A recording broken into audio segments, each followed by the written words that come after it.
Welcome to Shoot Like a Girl, a podcast featuring interviews with extraordinary military women from around the world who push their limits on and off duty. I'm your host, Kate Stewart, and this is episode number 21. Today's guests are the women of the SkyHawks. The Canadian Armed Forces parachute team, the SkyHawks, is Canada's only military parachute demonstration team.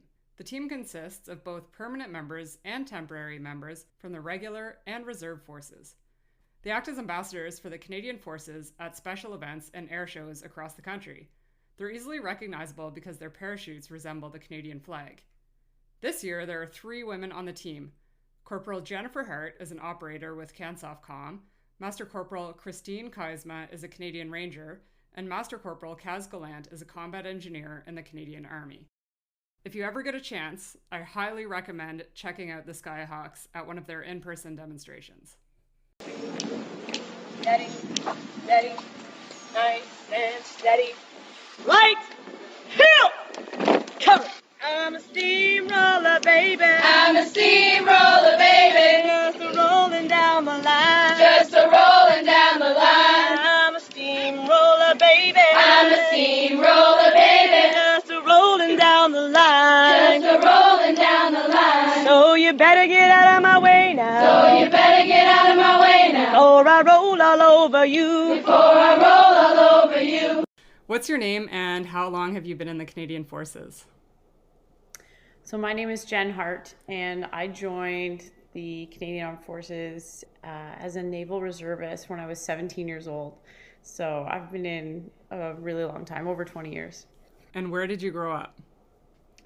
I grew up on Vancouver Island and then relocated to Calgary as a teenager. So I went to Sea Cadets in Calgary. So I really consider that to be my home, but Vancouver Island is also home. So I know a little bit about all of the activities that you do as an adult. Were you adventurous as a kid?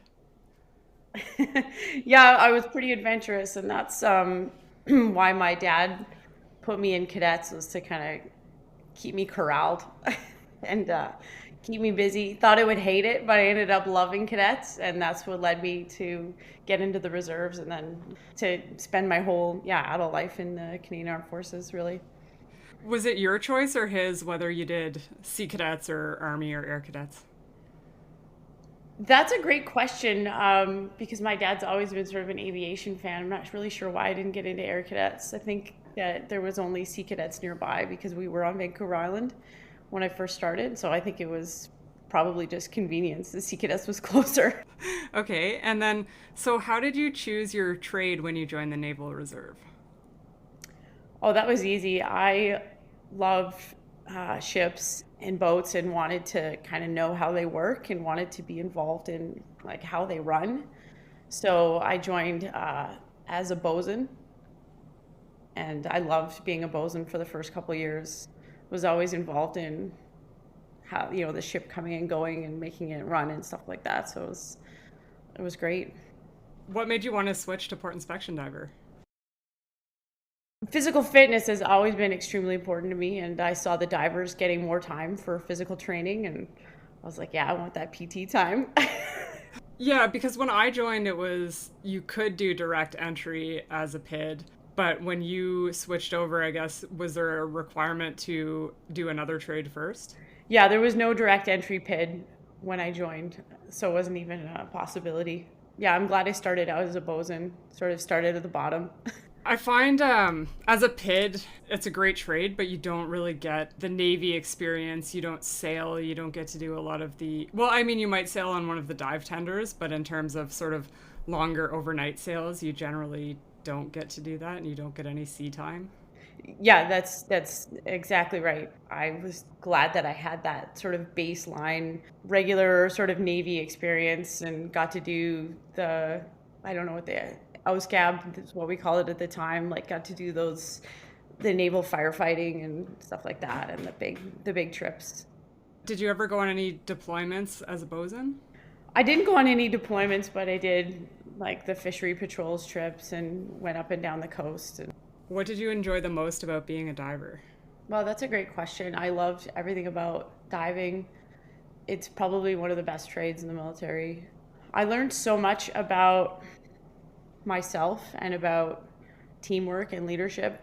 Not stuff that I realized that I was learning at the time, but in sort of in perspective, I realized that really laid the foundations for being able to do some of the things that I've gone on to do afterwards.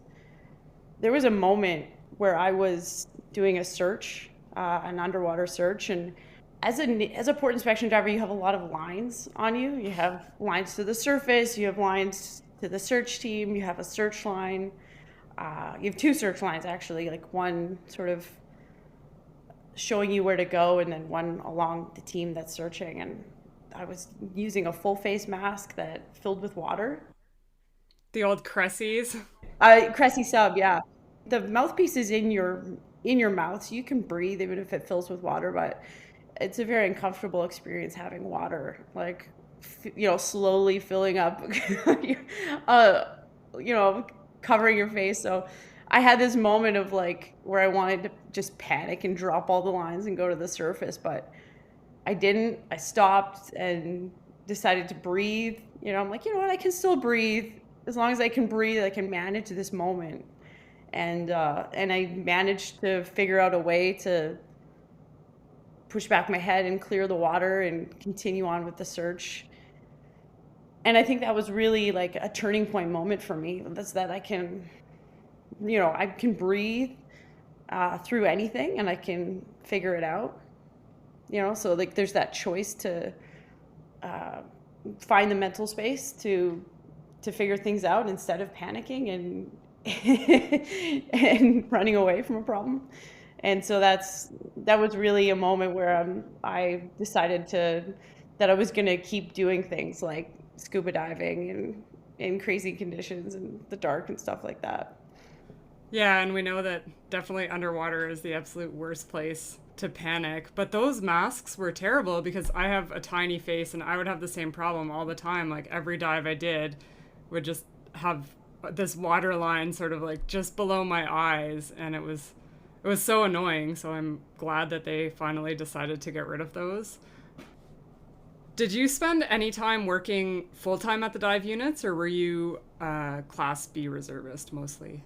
Or Class A, sorry. Yeah, I went back and forth between Class A and Class B, and mostly amongst the summers. I was, my reserve time, I was a medical laboratory technologist, so I had sort of a regular job for periods while I was also a port inspection diver. And later on, I took a full-time job in Victoria as a medical laboratory technologist and then continued to work Class A as the 2IC of the dive team at HMCS Malahat. And that was some of the best times in my military career, honestly. It was really busy, working almost 7 days a week, working at Malahat whenever I wasn't at the hospital, but it was a great time. And I love both Class A and Class B diving. It's definitely different working full-time at the dive unit as it is to working at a Class A reserve diving unit, but they're both really rewarding and different challenges, and I enjoyed them both. Did you ever get to go on any of the Opnanook exercises up north? Yeah, we're Opnunalivit. Yes, yeah. I did Opnunalivit when we went up to Alert. That was probably one of the highlights of my military career. Went up to Alert, dove in Dumbbell Lake and in freshwater, and in Dumbbell Bay in this ocean water up at Alert at the North Pole. So that was absolutely just an experience. One of those experiences you can only get within the military. Yeah, that's so neat. That's one thing that I never got to do as a PID.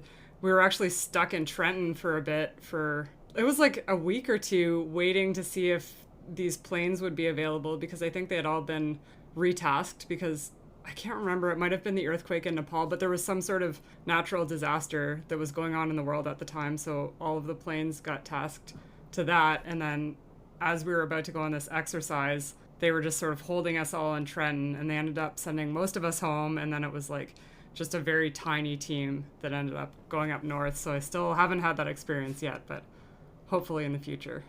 And that's very typical of the military, right? You might get to go to Alert and you might spend 2 weeks in Trenton just sitting on your hands wondering what's going to happen next. That's part of being in the military. Oh, yeah, exactly. And we didn't have, we were expecting to go up north, so I had all this stuff to wear in extreme cold, but it was August in Trenton, so I had to go to like Giant Tiger and get some clothes to wear for the next couple of weeks and figure out what was going to happen. But yeah, and I still haven't been ice diving either, so hopefully I'll get to jump on an ice dive exercise next winter. I really hope you get to try ice diving.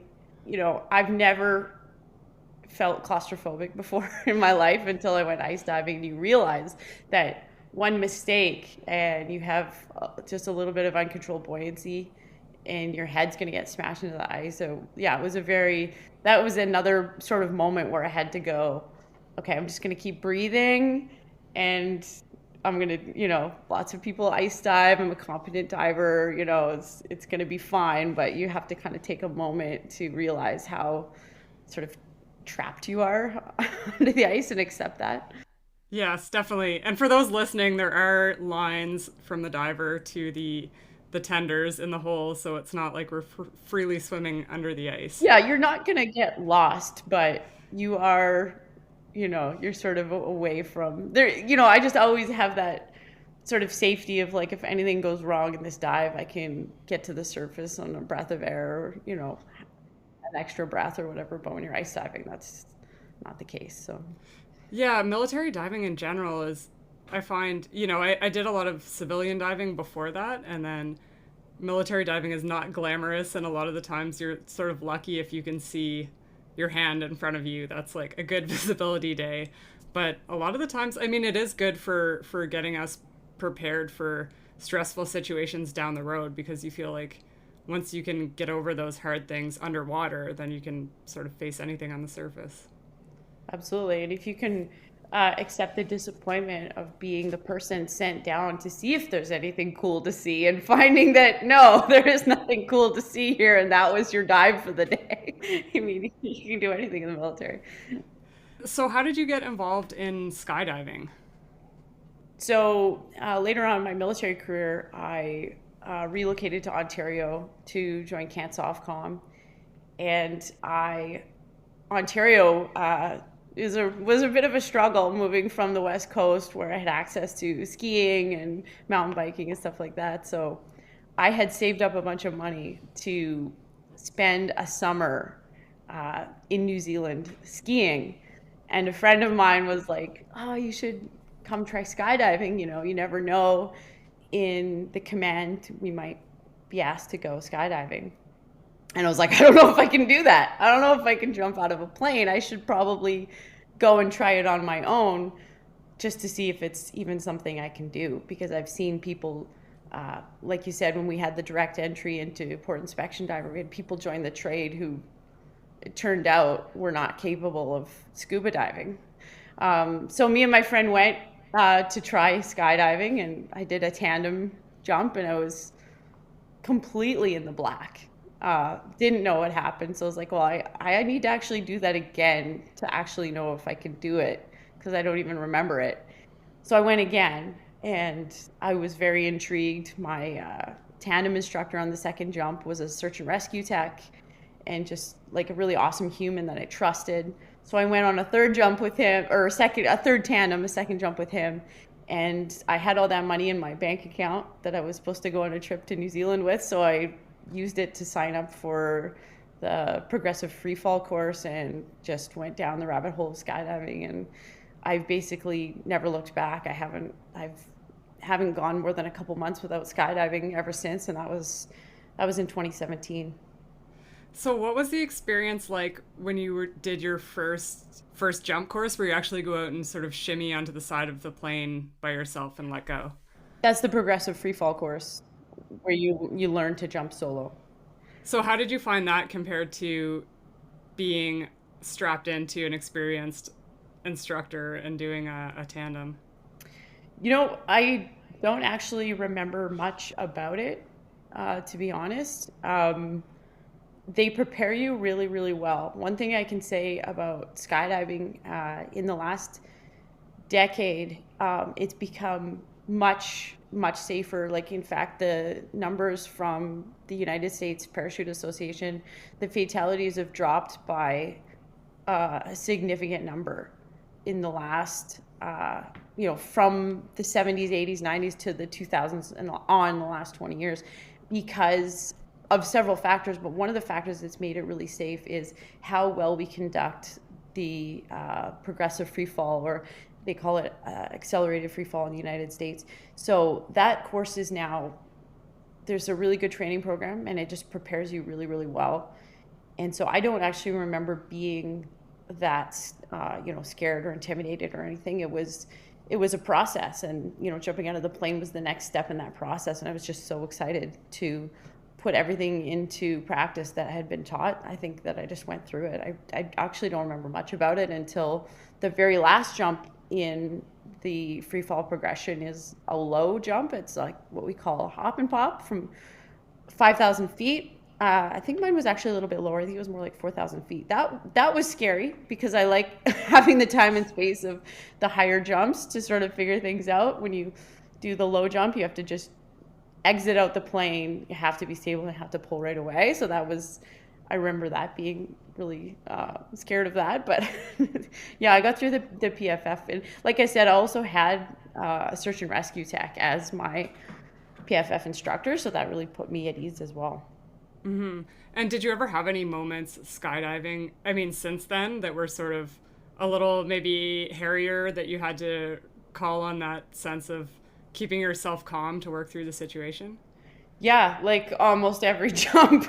It seems like as you progress through your skydiving career, there's just new things that you do there's just so many sub-disciplines that you can get into. And I often get the question of like, you've jumped out of a plane, I think I have nearly 800 jumps now. It's like, doesn't that, get boring? You're just jumping out of a plane and falling. And the reality is that there's so many, it's so challenging to do well. And there are so many creative things that people have come up with to do that there's just new ways to challenge yourself and new and interesting things to do. This past weekend, I did a tracking jump with some friends, and that involves navigating over the ground, and you really want to navigate yourself so that you have space from other jumpers that are jumping out of the plane at the same time as you, but you also want to be close to the drop zone. We had high winds, so there was new challenges with that, and you just learn to breathe through it and enjoy the experience for what it is, even though it is a little bit scary. You've done quite a bit of traveling with it as well, haven't you? Like outside of the SkyHawks, I guess, to civilian drop zones in the States and other locations.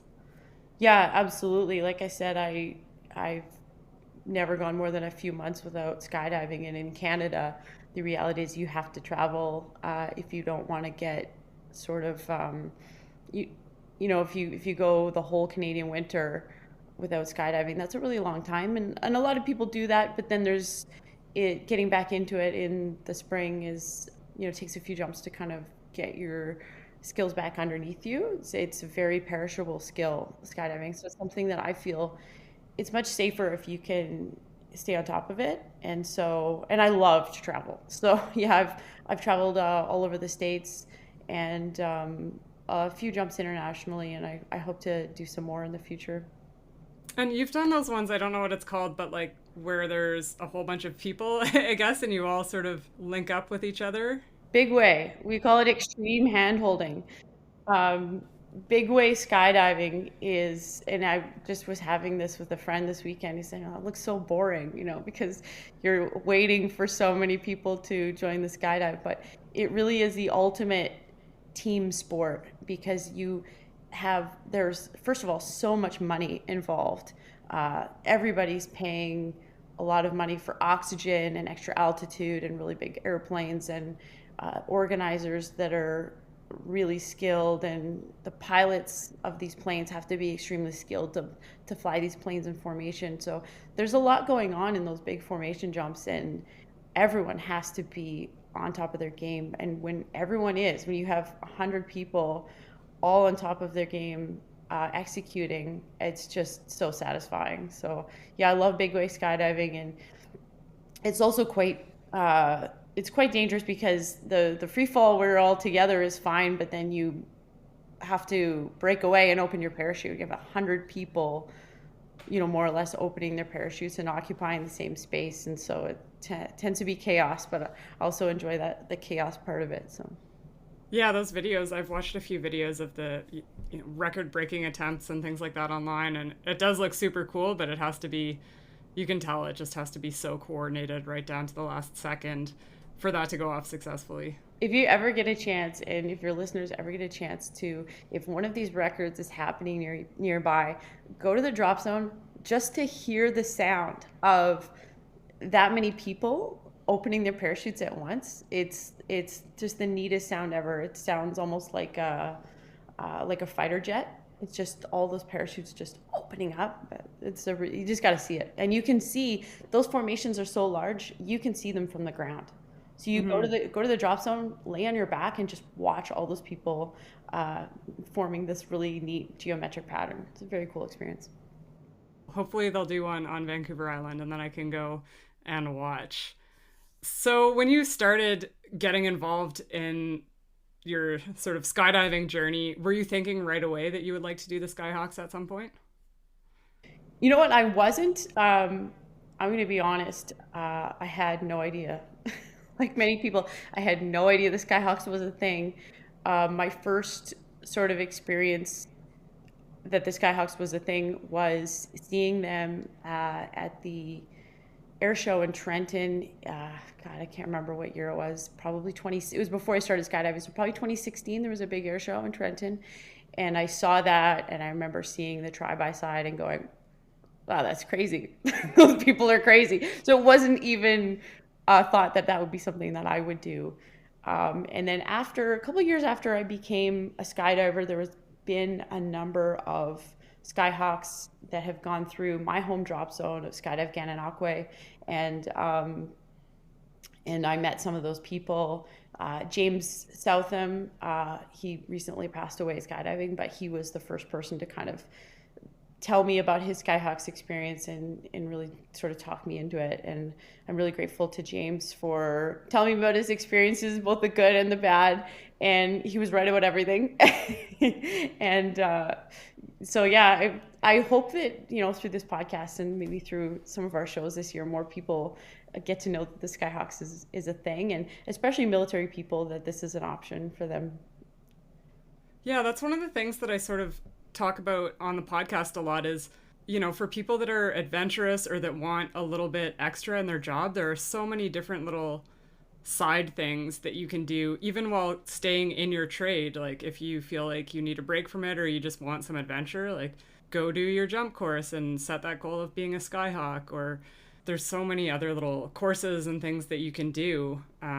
But I had heard of the SkyHawks and I'd seen videos, but it was so cool seeing you guys in person, because the videos they're very cool, but they don't really do it justice of when you're watching in person and you see how low and fast you guys really come in and land.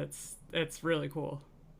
Yeah, and I'm really glad that you're sharing that message, because that's something that I've said, from the beginning of my military career, is that the Canadian Armed Forces is what you make of it, especially being a reservist, where you can really pick and choose some of the experiences that you have.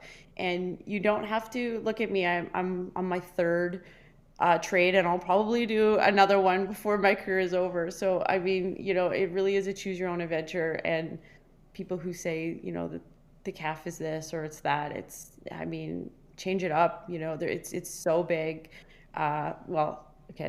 Canadian Forces is not that big, but there's a wide range of experiences to be had. And if you don't like where you're at, or it's not fulfilling your needs, like, look around, ask your friends, read the CAN4Gens, the Canadian Forces General Memoranda, read them. They're out there. There's experiences out there that are open to everybody, as long as you put the work in to qualify. Yeah, even being a PID, a lot of the Reg Force people are like, oh, I didn't know that was even a thing. Absolutely. I tell people I'm a PID, and they're like, oh, is that like clearance diver? And you have that conversation because people have not heard of it. Or even the Navy Reserve, like explaining to people, I was 17, 18 years old, living in Calgary, and getting flown out to Vancouver Island every month to go and do training out on the ships out there. Absolutely loved it. And I made money for school, helped me get through university. I mean, these are things that everyone can take advantage of. Yeah, for sure. So going back to the SkyHawks, what was the biggest challenge for you in becoming a SkyHawk? The biggest challenge was probably convincing my chain of command to let me go. That's a big hurdle for a lot of people. If you're a good employee, of course, they don't want to lose you. But at the same time, chains of command, people out there in those positions and making those decisions, you have to develop your people. You have to let your people, reach for their limits and try out these things. And I just really encourage people in those chain of command, like decision-making positions, to not only allow people to do some like things like the SkyHawks, but to encourage them to do it, because there's just so much personal experience, personal growth to be had in doing something like this. But it just makes you a better person in your trade. I guess if you deny someone that opportunity too, they're going to, maybe their performance might decrease, or they just might have that bad feeling towards their chain of command. Absolutely. If you deny someone that opportunity that especially a lot of people work really hard to put themselves in a position where they can join the SkyHawks, and that is a lot of personal application and personal commitment to get those on your own time and your own money. So yeah, you can't deny someone that opportunity. So I know that you're a very physically fit individual, and I used to always see you doing mountain ultras and obstacle racing and everything like that. So do you find that there's still a big importance for physical fitness in skydiving? That's an interesting question, and I think it's probably debatable. Directly, do you need to be physically fit? No, there's lots of people who are not physically fit, but I'm the sort of person who doesn't do things to the bare minimum standard, and I think a lot of people are. When you leave the airplane, anything can happen, and you have to be prepared to save your own life and to do whatever you have to do to save your own life. So the more physically fit you are, the better experience you're going to have skydiving, the safer experience you're going to have, and you're just going to be able to do more skydiving. One of the biggest sort of risk factors in skydiving is complacency and tiredness. And doing 7-8 skydives in a day is not that unusual. If you're fit, that's not a big deal. But people who are less fit and they try and do that number of skydives in a day, or they try and do canopy relative work like we do in the SkyHawks, it's very physically demanding. It's going to be less safe. So physical fitness, I think it's the same with scuba diving, right? We see a lot of scuba divers that aren't physically fit, and because of that, the fatality rate in scuba diving is actually quite high, but it's because people are having heart attacks because they're not as physically prepared as they could be. So I would like to see skydivers in general be really physically fit, and it's just safer and more fun for everyone. Yeah, there does seem to be quite a few parallels with scuba diving and skydiving, just in that sense that little mistakes could turn into big accidents, right? And just that focus on staying calm and going through the process and doing your drills. Yeah, so you're looking at an environment, scuba diving and skydiving, that's unforgiving to mistakes. And I guess you guys are probably about maybe halfway into your season, not quite. So what's your favorite thing about being a SkyHawk so far? Oh, my favorite thing about a SkyHawk? That's a great question. There's been a lot of great experiences. I think probably just the team, meeting the people from different aspects, some different areas of the military that I wouldn't have otherwise met, is probably my favorite part of it. And just actually doing canopy relative work, because it is such a niche subset of skydiving, and it's something that you just don't see at civilian drop zones. And now to have these friends that are so skilled and so competent in that sort of niche, it's just so awesome to be able to do that specialized skydiving with this, really talented and well-trained group of people. In terms of the future for, I guess, your civilian skydiving, what are your goals for that?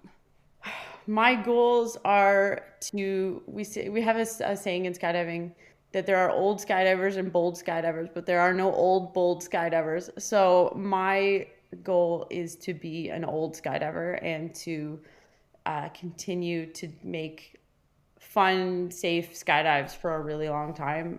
There's so much that I want to do. I want to do big way. I want to do more canopy relative work. I want to do flocking and swooping, and there's everything except wingsuiting pretty much I want to do. So What about base jumping? there's a few base jumps I would like to do. It's not something that I would probably do a lot of, but there's a few really neat exits. There's some bridges that are pretty neat that I would like to do. Yeah.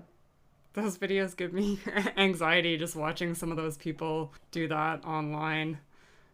Yeah, base jumping is, I want to make this clear, base jumping is not skydiving. It is a very, very different thing. We have a backup in skydiving. We have a reserve. We have options. And in base jumping, you're making the choice to have no options. And base jumping is, we talked about, unforgiving environments, but I have a good friend who's one of the most competent base jumpers in Canada, and he had a 180 on opening and hit a cliffside, and that can happen. It's not any mistake that he did. It's just luck, So when you base jump, you put your hands in you really dig deep into the luck bucket. Whereas with skydiving, we have a lot of skill that we can rely on before we have to rely on luck. And so the last question, what advice would you give to women wanting to become SkyHawks? I want to say that seeing the girls come up to us and seeing even women say, "Oh, it's so good to see women on this team," and girls say, "I want to talk to the girls SkyHawks," and parents coming up to us saying, "My daughter is really excited to see women on the team," and stuff like that, is really why I wanted to do this interview with you today, and why I'm really proud to be a SkyHawk. In the past, I've really had the mindset that, I don't want to be singled out for my gender. I want to just be another coworker. We're all just colleagues in this, and it doesn't matter our gender. But I can see now, interacting with these girls in the crowd, that it's really important for them to see someone like themselves reflected in teams like the SkyHawks. So my advice would be for little girls who might want to join the military or join the SkyHawks, is physical fitness is important, school is important, but following your dreams and doing what you want to do is extremely important. Awesome. That's great advice. I loved how you guys all stuck around the drop zone after the shows, and it does give that opportunity for the little kids and maybe some not so little ones to come up and talk to you guys afterwards. We're actually taught right from the beginning, right from our main training camp, that interacting with the crowds is really our job. It's our job to, put on a show, but putting on a show doesn't sort of end when we're boots hit the ground. It's, interacting with the crowd and getting to shake hands is really important. This past weekend at Parliament Hill, we ran all the way around the perimeter and high-fived people all the way around. So that was really fun experience, and I'm really glad that we do that, and we interact with the crowd, and we pack our parachutes with the crowd so people can really interact with us and ask us questions. Awesome. Well, thank you so much for this interview today, Jen. Well, thanks for having us. Okay, so what is your name and how long have you been in the Canadian Forces? I am Master Corporal Christine Kuizema, and I joined the forces about 5 and a bit years ago. And where did you grow up? I was born in the US and moved to Southern Alberta in 2005, where I went to university and lived in Lethbridge, Alberta for 6 or 7 years, and then moved to Vancouver Island and have been there ever since. So about 9 years on Vancouver Island. And an interesting fact about you is that you are a member of the Canadian Rangers. So would you like to tell us a little bit about who the Rangers are and what they do?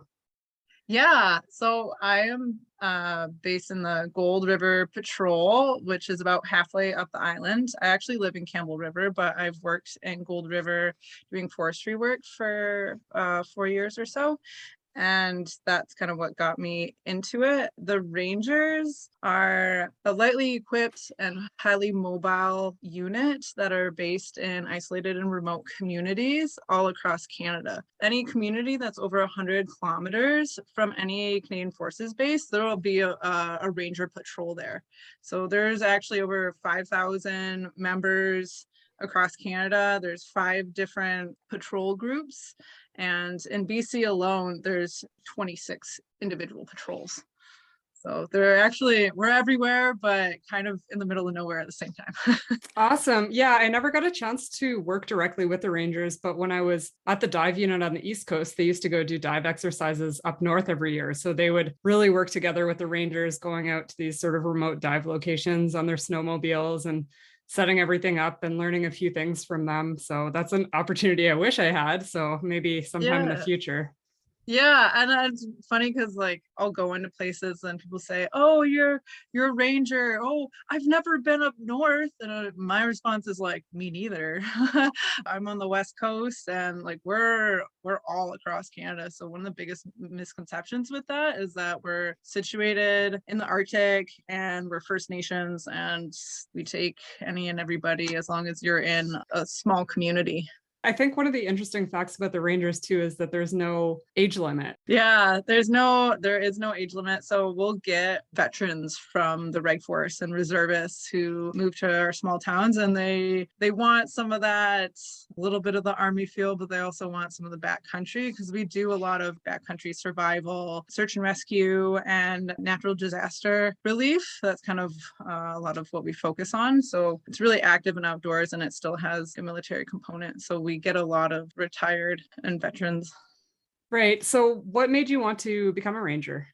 I did my second degree. I have 2 degrees. I did my second degree in Victoria, and I lived across from this little watering hole, and I'd get done with school and I'd go for a pint, and there's always this British guy there, Tony Fozzard, and he always raved about the Rangers, and I knew he was a member of it, and he would tell me all these crazy backcountry stories. Oh, we went to Stewart, which is on the border of Alaska, and did this snowmobile expedition. Oh, we went over here to Dease Lake and did some backcountry stuff and swiftwater rescue and all these really interesting courses. And after a few years, I told Tony that I was moving up island to pursue a degree in forestry, and he said, have you ever thought about becoming a ranger? I was like, yeah, like, how do I do that? He's like, well, I'm the company sergeant major, so why don't we figure something out? And so I signed up to be a ranger and with the Gold River Patrol, and kind of jumped on board with that. Awesome. So what is the process like for becoming a Ranger? I guess what sort of initial training do you go through for that? The biggest component is that you have to live in the small community. So there's a lot of people from the city that, it'd be really cool to be a ranger. Well, if you don't live in the community, you really can't become a ranger. So it's very specific to that area of operation or AO. So that's the biggest component. It's like you have to live in the community and then just kind of be a generally outstanding citizen. There's not a lot that you have to go through. You have to attend some meetings and whatnot. And then once you become a ranger, you have a basic military indoctrination course that's about 2 weeks long with instructors where you do navigation, ropes, you get your rifle, kind of a lot of backcountry survival things like that. And then you take that knowledge back, and we have about 2 or 3 exercises every year that's in our AO, and for us to kind of get to know it better. Definitely sounds like a lot of useful skills that would come in handy living in remote areas like that too. It's really practical stuff. It's really hands-on, and it's specific to your terrain. So we live on an island. We live really close to the ocean. So a lot of our stuff is ocean based around the islands, the smaller islands that are around there. We're right in the mountains. So we do a lot of minimalist backpacking. Whereas farther north, you don't get that. So you're going to do a lot more snowmobile and Arctic training. So it's really specific training for your area. Yeah, that is neat because like you said earlier, the only sort of exposure, what I've seen mostly is the Arctic patrols and what they do. So going back then, what do you do civilian side? I was in the forestry industry for about 12 years. The first 6 were kind of on and off because I went to school, but that's where I kind of developed my passion for being outdoors. And was in the forestry industry until about February when I I have decided to change career paths and I'm becoming a commercial helicopter pilot. So I started that training in November and then I officially quit my job in February for that. And so I knew it was timing with the SkyHawks, which would be in March. And so I'm halfway through becoming a commercial pilot. And when I'm done the Hawks, I'm going to finish the other half and continue on that trajectory. So it's a wild ride, but yeah. Yeah, that sounds really interesting. What made you want to get involved in that? I wasn't entirely happy with my career path. It started off really fun and outdoorsy, adventurous, fly over here, go boat over here, be in the middle of nowhere. And then it kind of settled it more of into an indoor job. And I applied for the SkyHawks in 2020 and I was supposed to fly out to Trenton on March 16, but we all know what happened with that. So that got canceled and I was kind of in limbo and trying to figure out what I wanted to do because there was this really adventurous seasonal job that was ahead of me. And it's like, I really want to do something that makes me happy and continues to make me happy. And so I really sat down and thought about it over the next year and a half. And I've spent a lot of time in helicopters with forestry work and it's something I've always wanted to do. I just haven't really made that jump. So I felt it was really good in limbo time to kind of make a career move. And so I did it. I made that leap and like I'm 34 and I'm making that change. So, I mean, you're never too old to really switch career paths and do what you love. I'm a firm advocate of being happy with your work. Yeah, that's a great message. So what is involved in becoming a helicopter pilot? 100 hours on a helicopter and tests, like a flight test and a written test. What's the goal for when you get your license? What sort of environment do you hope to work in? I have found over the years that I continuously need a challenge. I don't really settle in one job really easily. I have 2 degrees. I have a degree in political economy that kind of got boring. I got a degree in geomatics, so GIS and mapping that I used towards forestry and did that for a few years and kind of got a little bored of it. So I want something to continuously challenge me. And I know I want to work in more rugged terrain. So mountain flying and search and rescue on the civilian side for those type of things, because I know it's going to take some time, quite a few years to get up to that caliber of pilot. And I know it'll keep me entertained for a bit. You remind me of myself with doing something for a few years and then getting bored and then wanting to go and sort of try the next most adventurous thing. Yeah. I was watching this show on YouTube and I think it was just called Mountain Rescue, but it was about the guys and the pilots in Chamonix, and they do so many rescues daily because everyone just goes up there, and I guess it's kind of agreed upon by the city or the town that if you go there, it doesn't matter if you're inexperienced, they'll just go get you. So the helicopter pilots would be like dropping someone off there, picking them up, taking them to the hospital, going back to get the guys that they had dropped off, and just doing these crazy rescues where their rotor blades were like so close to the mountain as they're trying to lower down a guy to pluck a climber off the wall. And it was so intense to watch.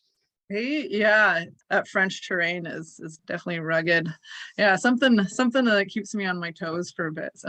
Yeah, I'll have to send you the link to that because it was a really, really cool series. So what do you enjoy the most about being a ranger?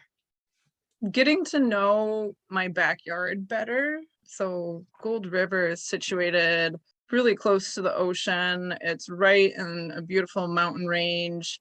And there's so much to explore in these little towns that more off the beaten trail, as well as a lot of the training that they provide. So like ropes rescue, snowmobile training, swiftwater rescue, and you go to all these small towns for that rescue. So we'll go up to Smithers or Quesnel or there's some patrols on Haida Gwaii. So they'll put on these courses, and being able to go to those small towns that you generally wouldn't go because they're off the beaten trail is also a pretty fascinating thing.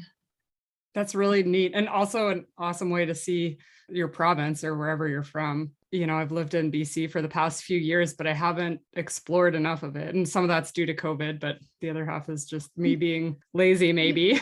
And like it's so big, especially if you're on the island. It's like step one, get off the island. And you know, I have family up in Houston and friends in Telkwa and Smithers, and that from Vancouver, that alone is like a 14 or 16 hour drive. So it's a mission to get places. So, yeah, that is true. When you have a helicopter, you can go fly to visit them. yeah.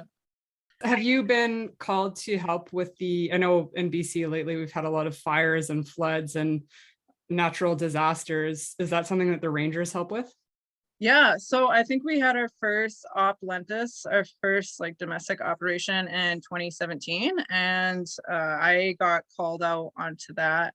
There was a federal call for Rangers, and it was in places that I had worked previously for forestry, kind of the interior of BC. And so that was like my old stomping ground. So I put my name in. There was that one in 2017. There was, I believe, another one in 2018 with floods.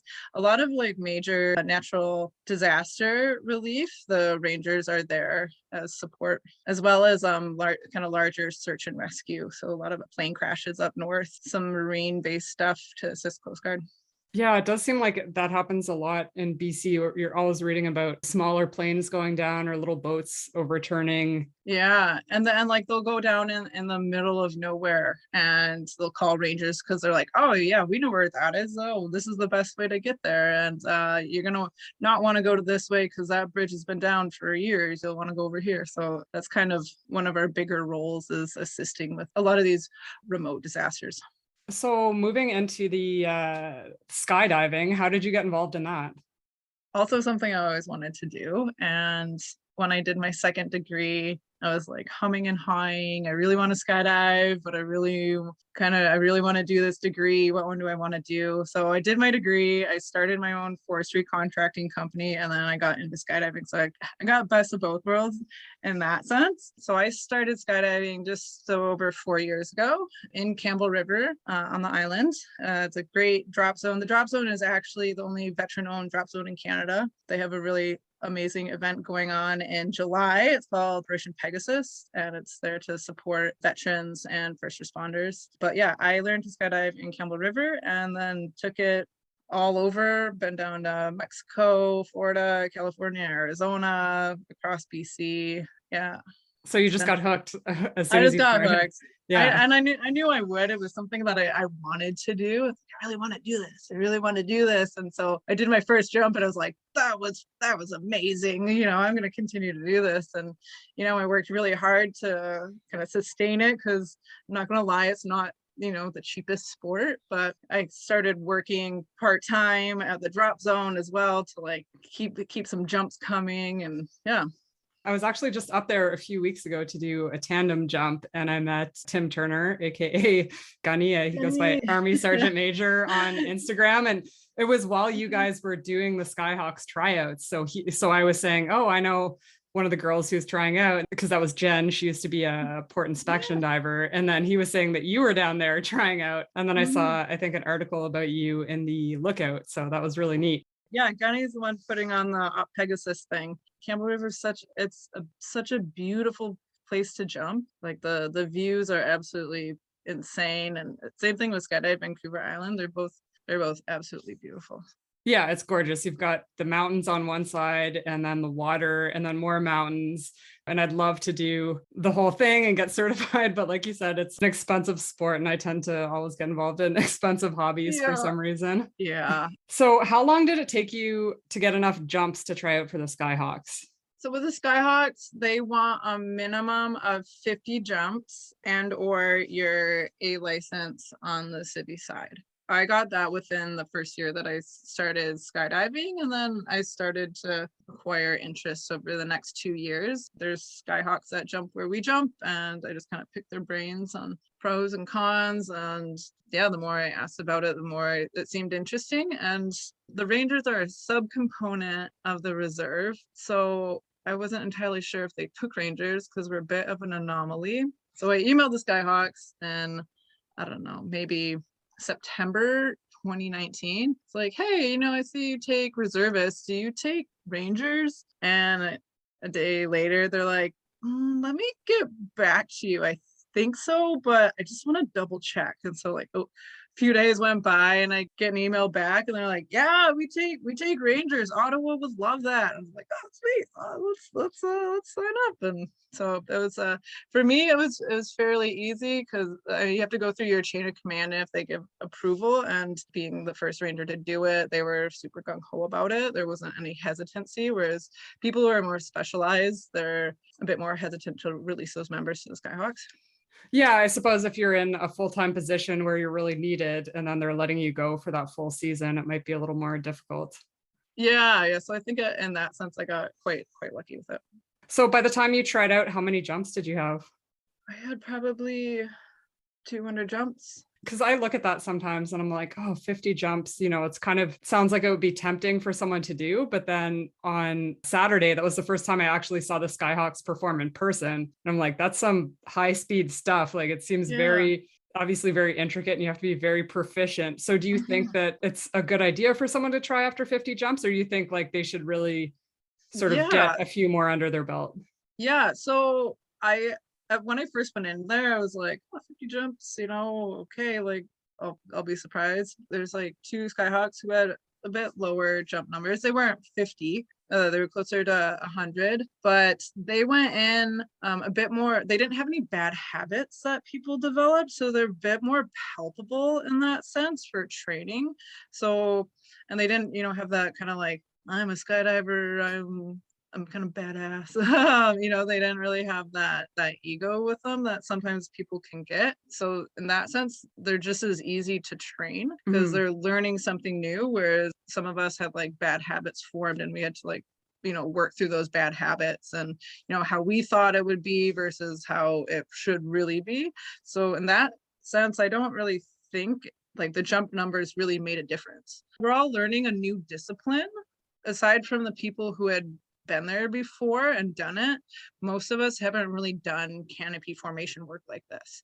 So we go in, not knowing that much about it to begin with and ready to learn. And we're kind of all on the same level in that sense. So are there people that do the SkyHawks for more than 1 year then? Yeah. So there's a group of cadres that are full-time and they are on a 3-year rotation. But they're there full-time and they do full-time training before us. And then, so what was your biggest challenge for becoming a SkyHawk? Probably because I work mostly civvy side, was quitting my job for this and signing on to something for 7 months and then coming back and then having to try to find a new job. And I realized in 2020, no one knows what's happening with COVID. I knew I wanted to apply again in 2021. That got put on hold in 2022. So really putting life and job on hold was kind of a macro picture difficulty. Yeah, I'd say that. Yeah, definitely a unique challenge that maybe some of the other full-time military members wouldn't have had. Yeah, and there's a lot of quite a few of the SkyHawks are from Ontario and Ottawa and the surrounding area, and they go home every once in a while and see their girlfriends, see their pets and their family. And there's 2 of us from the island that don't have vehicles, so we're a bit more landlocked to the base. A lot of it is going to be not seeing people and friends and family for 7 months. So when you're not doing your shows, you're based in Trenton? Yeah, correct. Okay. We do a bit of training and then just kind of canopy maintenance and stuff like that. Okay. And do you ever get nervous? Or, I mean, I guess you've done so many jumps now, so maybe it's not a factor, but in your early days, did you ever get nervous before you jumped? And what did you do to overcome that?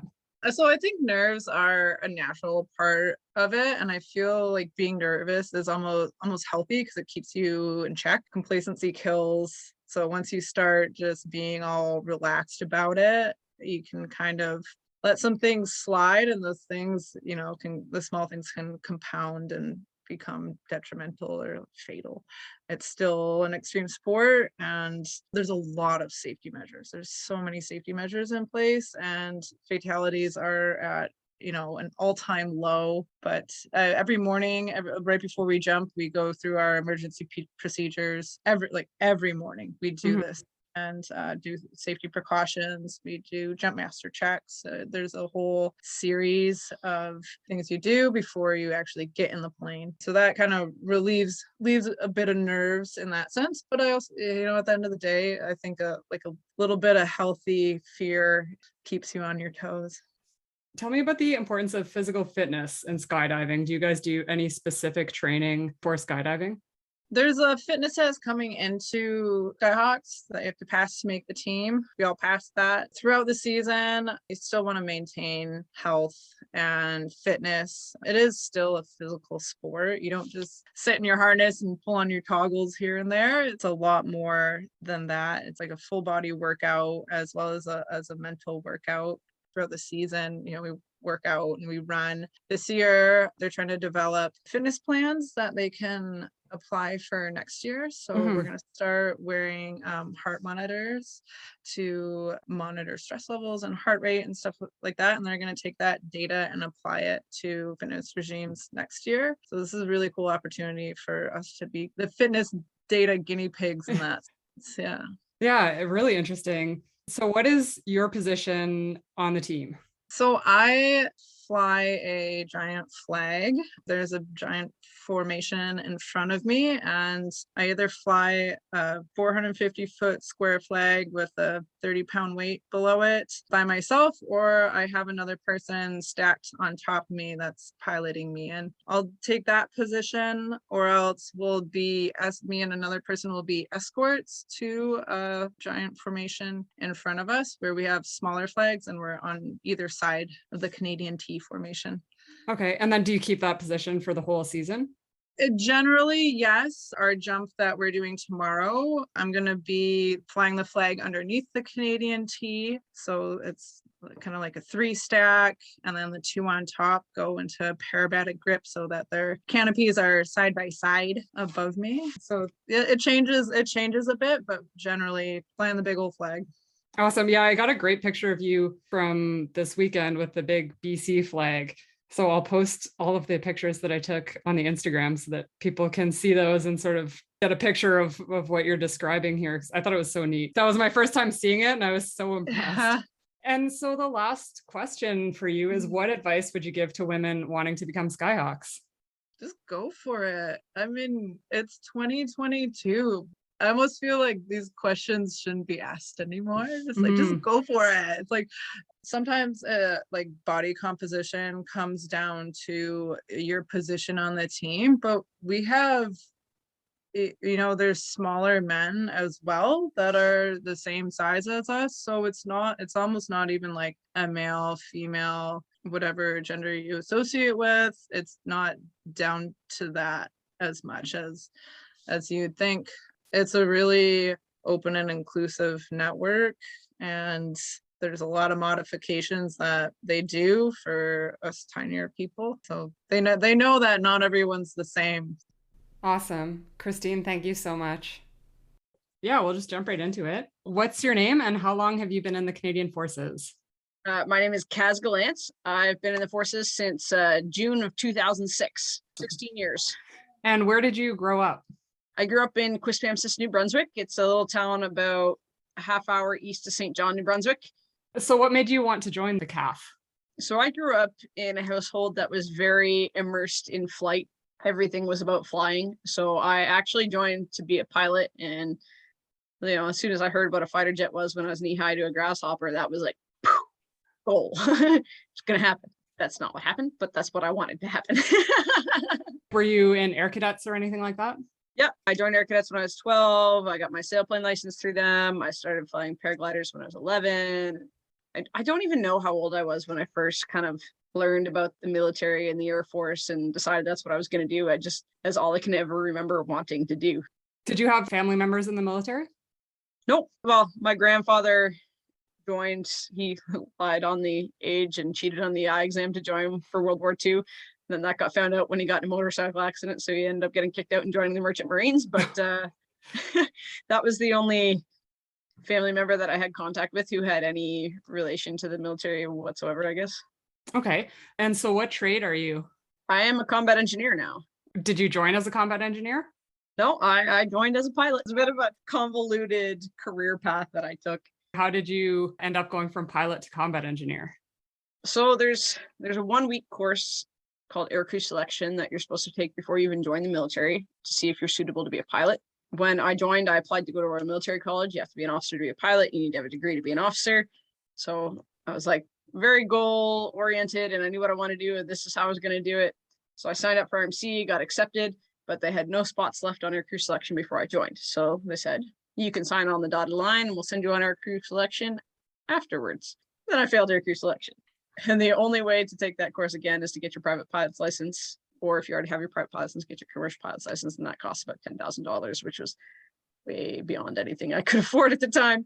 So I had to choose another officer trade if I wanted to finish my degree. So this happened fairly late, right before I graduated. It was just like, okay, you need to find another trade, and people were listing suggestions and talking about all the different options. And I tried to go for air traffic control, but I didn't score high enough on the spatial relations part of the aptitude test. I scored high enough on it to get pilot, but not air traffic control.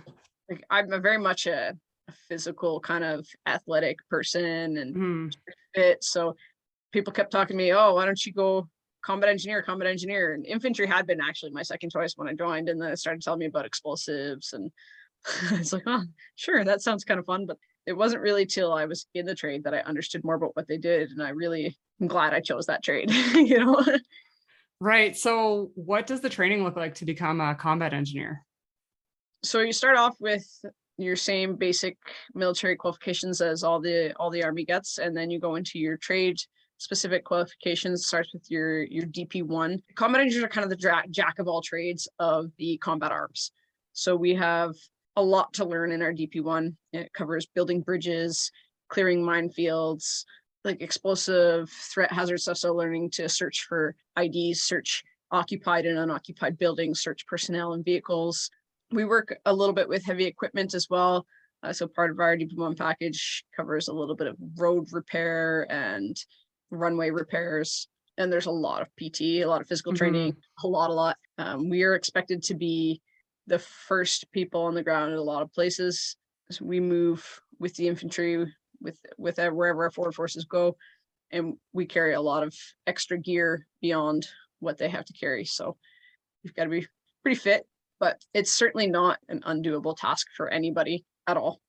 Yeah, I have heard that I mean, I think it's that one, but that the combat engineer course is sort of one of the hardest in the military. I think everybody says that about their own trade. But yeah, it's very physically demanding for sure. But at the same time, I don't want to scare people away from it. I was not anywhere close to as physically fit then as I am now. And I was able to do the training. Everybody struggles with the point of the training is sometimes to ask you to do the impossible. Part of that is to build mental resilience and see who's going to give up. But they also understand that what they're asking you to do isn't always easy or doable. So what they look for is the people that are pushing to their limits and then keep trying, even if they can't go any further. You know, if you've been tasked to do 100 push-ups as punishment for messing something up or something, you get to 50 or 25 even, and you're still trying and your form is humble. So they see that you're still trying. You're not the one that gave up.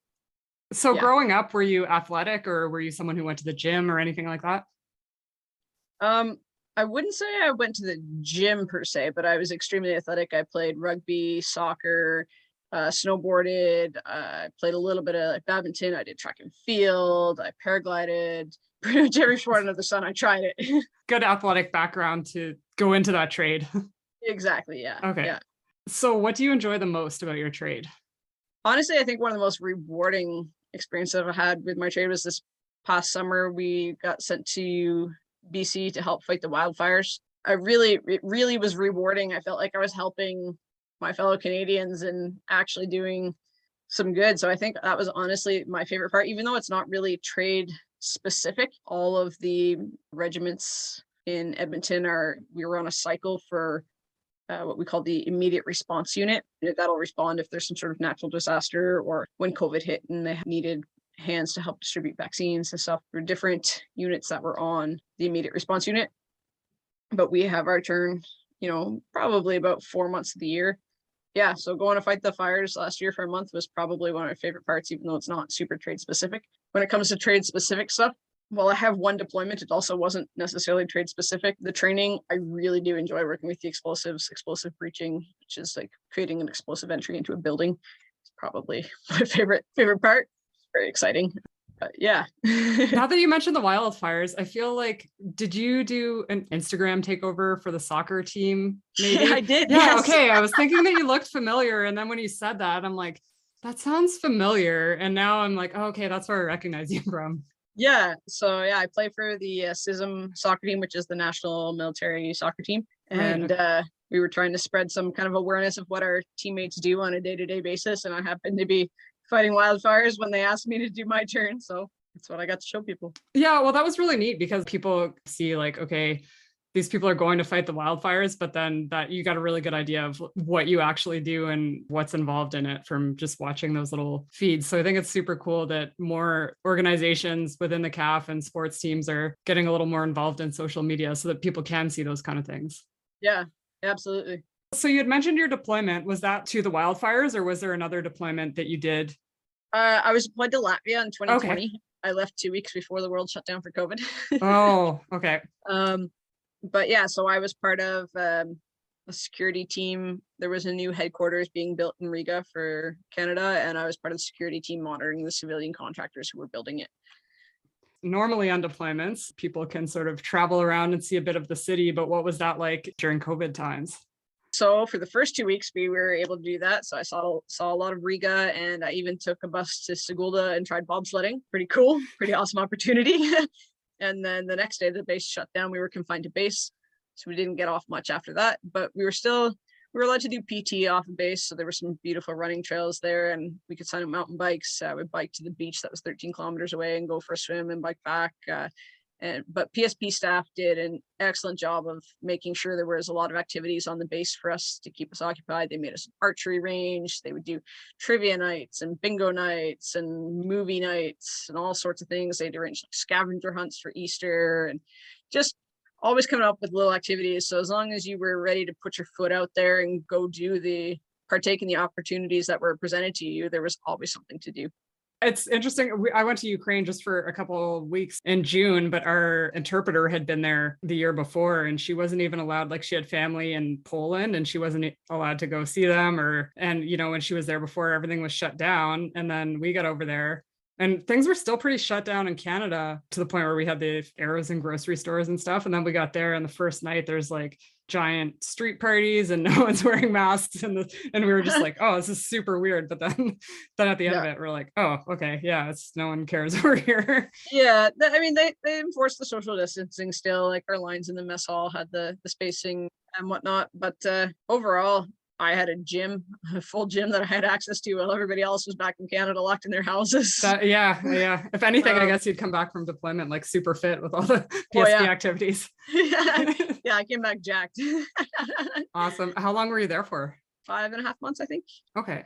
Yeah, it was it was originally supposed to be a 3-month TAV, but we got extended because of COVID. So I had to stay a little bit longer, which was fantastic. But I had no interest in coming home to be stuck in my house. Yeah. Right. Yeah. All right. Yeah. Interesting. So how did you get involved in skydiving?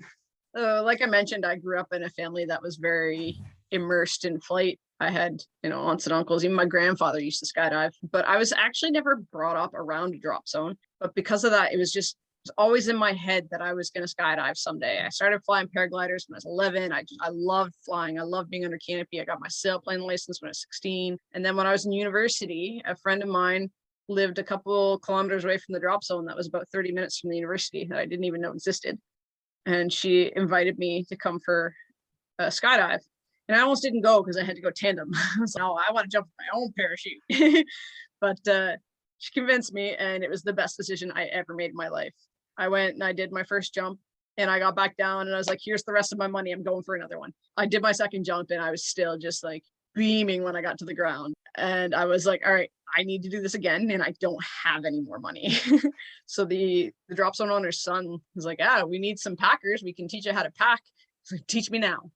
And so from that weekend on, for the next 3 years while I was still in that town for university, I was at the drop zone all weekend, every weekend, working as their head packer and doing as many jumps as I could, and just totally immersed in the sport. And it was the best thing that ever happened to me in my entire life. So a few years ago, my husband and I went to do just a tandem at Skydive Wasaga, and he landed and he was just like, I want to go again. And they're like, well, there's an empty spot in the plane going up. So he just went and did another one right away. Yeah. In terms of packing, how long does it take to learn how to pack a chute? Actually, not that long. So the next day they taught me how to pack. And later that day, one of the instructors jumped my first pack job, which I tried to argue. It was like, no, you can't pack this, or you can't jump this. Like, this is the first time I've ever packed parachute. Like, you're crazy. And he's like, no, it's fine. And I learned later that parachutes generally want to open. And I mean, if you're not packing a really, really high performance canopy that's kind of a little bit more sensitive, or if you don't do something like incredibly stupid, you might end up with a slightly off heading opening, but generally they want to open. Okay. It doesn't actually take that long to learn, and it's not as scary as people think. It doesn't have to be as pristine as people would expect. If I did learn how to pack, I feel like I'd be like, okay, I'll pack for myself, but I'd be too nervous to pack for someone else in case something happened. That's just my initial uneducated thoughts about it. Yeah, so I was packing for other people before I learned how to jump on my own. So awesome. So you were in the military at that time. Yeah, so I was going to the military university. So I was jumping out of Gananoque, which is really close to Kingston. And then when did you get the idea for SkyHawks? Gananoque is the closest civilian drop zone to Trenton, where the SkyHawks are based out of. So I jumped with a number of the SkyHawks that would come there on their weekends off. And one of my really good friends had been on the team the year before, and he was a jumper at Gan that year. He was close to Kingston. So I kind of knew about it then, but I had watched them jump at some air shows when I was a kid too. And I always thought it was super cool. I thought more at that point, I was like, oh, I'm going to be a snowbird pilot. Don't tell anybody that. But yeah, I also thought the SkyHawks were really cool. So the thing, in order to apply for the SkyHawks, you have to be trade qualified. Because I took a convoluted career path that took me a while. I ended up in Edmonton, and I was a little bit house broke. I just bought my first house, so I wasn't jumping quite as much. It is a little bit of an expensive hobby, and some things happen in life. I ended up not in the greatest spot mental health wise. I have injuries and stuff as well. And I actually stopped jumping for 5 years. At that time, I wasn't really thinking as much about joining the SkyHawks. I kind of put that goal aside and was like, oh yeah, someday I'll do that. And then I got back into skydiving in 2020. And as soon as I jumped again, I was just full bore, like, I can never stop doing this again. This is my life. That thought kind of perked up in my mind again. And it was just kind of a matter of, okay, well, I'm going to deployment this year. And then COVID hit and the team was canceled. And I was actually out with Christine. The first time I met Christine, me and her were hanging out through a mutual friend, and she told me that she applied for the team and that there was actually a team this year, which I didn't know. I thought it was still shut down with COVID. So she's like, oh, you should apply. And I was like, done. I put my application in just like that. How many jumps did you have when you applied? I had 569 jumps, I think. Wow. Okay. So what was your biggest challenge throughout that whole process of applying and tryouts and making the team? So I broke my collarbone and had to get plate and 10 screws put in 5 weeks and 3 days before showing up to try out. And the first day one, we have to do the PT test, which also includes 7 chin-ups. So when I broke my collarbone, I was like, oh no, I'm going to lose my spot on the team. And I was like, no, I can do this. 5 weeks and 3 days, I can do this. There's a plate holding the bone together. It doesn't matter if it's actually stuck together. There's metal holding it in place. I can do this. Then I was worried that my chain of command or the SkyHawks chain of command were going to look at me and go, no way. So I was like asking the surgeon, like, is this possible? And he's like, well, I mean, I'd be impressed, and it's a little early, but you're light, so yeah, go for it. So I just very confidently told him he was okay with me applying or trying the PT test and everything. He said, just don't do anything until the day of the PT test. I still expected my chain of command to be like, no way. Or, SkyHawks to be like, no, there's too much of a risk. What if you can't do it? But no, they were very supportive. And I showed up on the first day and I did my 7 chin-ups and the rest of the PT test. And I swung from the landing swing, same as everybody else, learning how to PLF, which I believe stands for parachute landing fall, or I don't know. You kind of get tossed onto the ground from a swing, kind of roll your body to absorb the impact. But yeah, and there was no issues. Everything was fine, no pain or nothing. So I carried on. That's awesome. Yeah, I feel like so many times people sort of hide their injuries in the military because they don't want to, like you said, get taken off of something like a deployment or a team or something like that. Yeah. So, I mean, obviously I couldn't hide it, but in my mind, I knew what I could do. And my chain of command respected that. And they believed in me. They believed that if I said I could do it, then I could do it. Yeah. So, and I think a lot of that came down to the fact that I was very fit before I broke it. So they knew that even if I didn't do a chin up for 6 weeks, I'd still be able to rock out enough chin ups to pass the PT test. So obviously it worked out because now you're here. Yeah. I mean, judging by the way you speak about skydiving, I think I know the answer to this question, but do you or did you ever get nervous before jumping?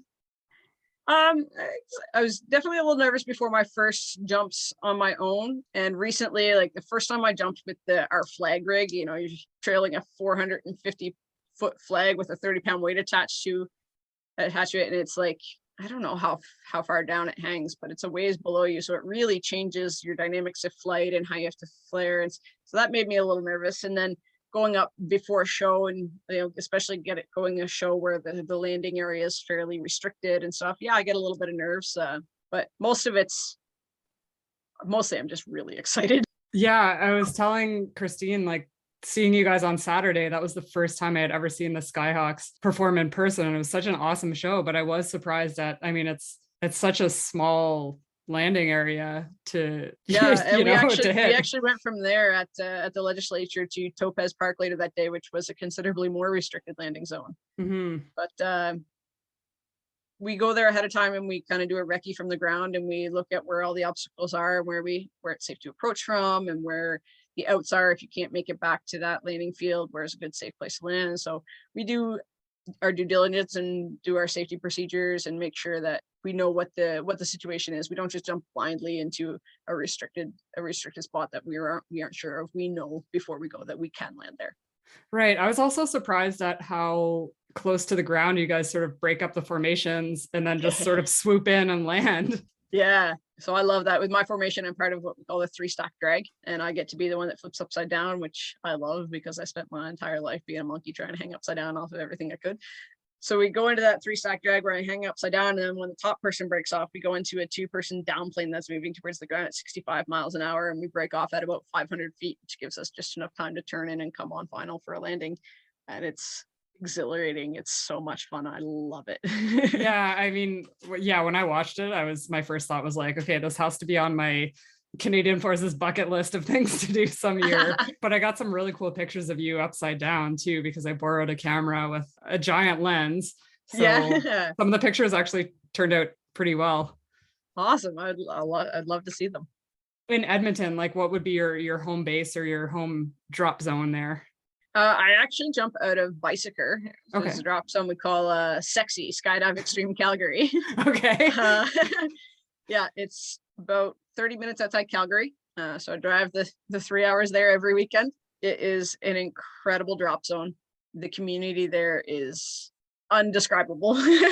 And there's some really, really skilled jumpers there that also work at the wind tunnel and stuff. So whatever you're trying to work on, there's coaches and people to help mentor you through it. And just such an incredible family there that I love it. There's another drop zone that's a little bit closer to my house that I also absolutely love. Also great people, and they even actually have a bigger plane. So sometimes I go there as well. It's called Alberta Skydive Central, based out of Innisfail, which is just outside Red Deer. But Sexy just became my home the first time I went there, and it's sometimes you just click with a certain place, and I'm not really sure how to describe it beyond that. It's really home in my heart, but I also really do love Alberta Skydive Central. I feel like that's a thing with skydivers. They get fully immersed and then just like spend the weekends the entire time at the drop zone. Yeah, a lot of us do. It's not a requirement to be a part of the sport. There are some people that come out for, a day or, even just a few hours, and they do a few jumps every other weekend kind of thing. You do need to maintain a certain number of jumps to stay safe in current.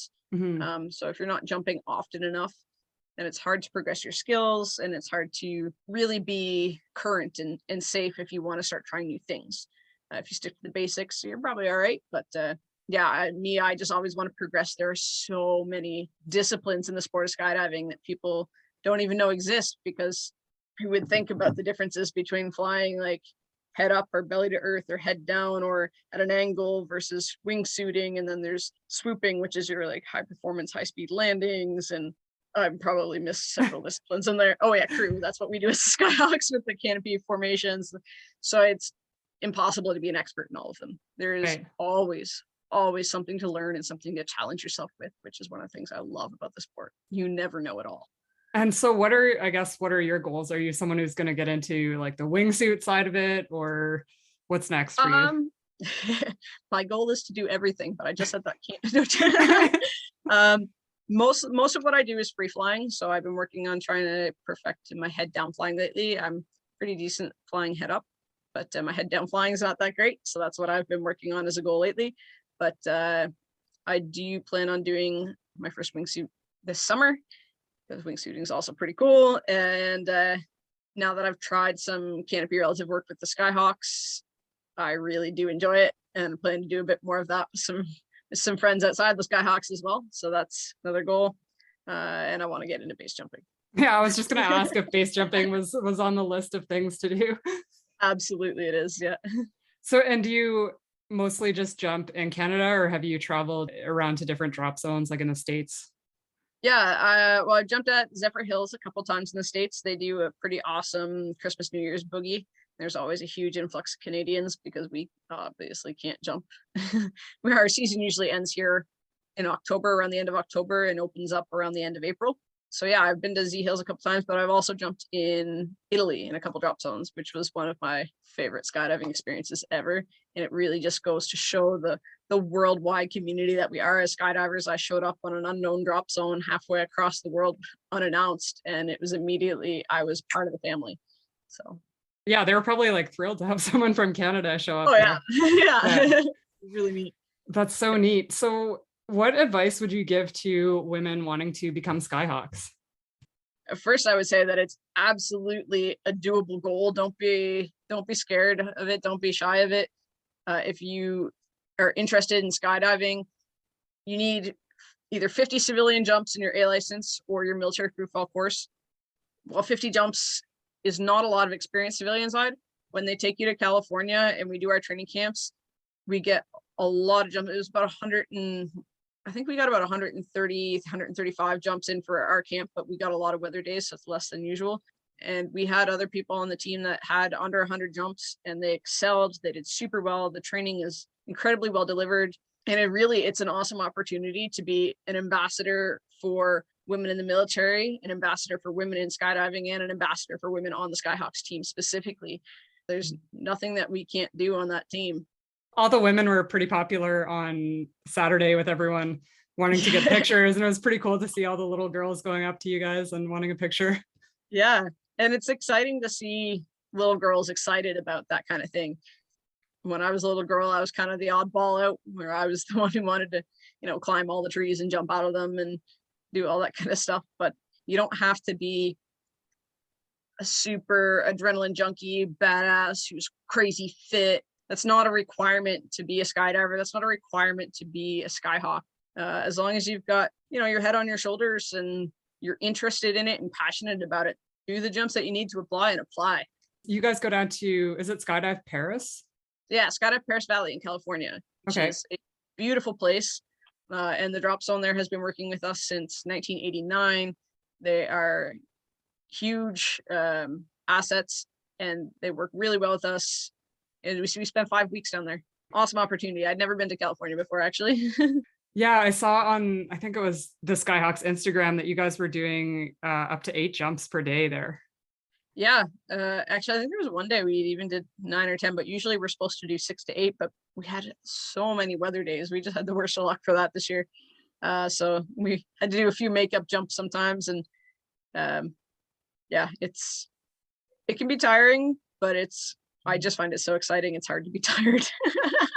Yeah, I mean, you're definitely a great ambassador right now because you're getting me like fired up about skydiving, and I don't even skydive. So maybe you can always start. Maybe in the future years. I know I'm feeling the pressure now. Yeah, I love how enthusiastic you are about skydiving. It's just like, I feel like I have to go sign up to do my course now. I mean, I really think you should. Thank you for listening. If you'd like to help support this podcast, please subscribe and leave a rating and review on your Apple Podcast app.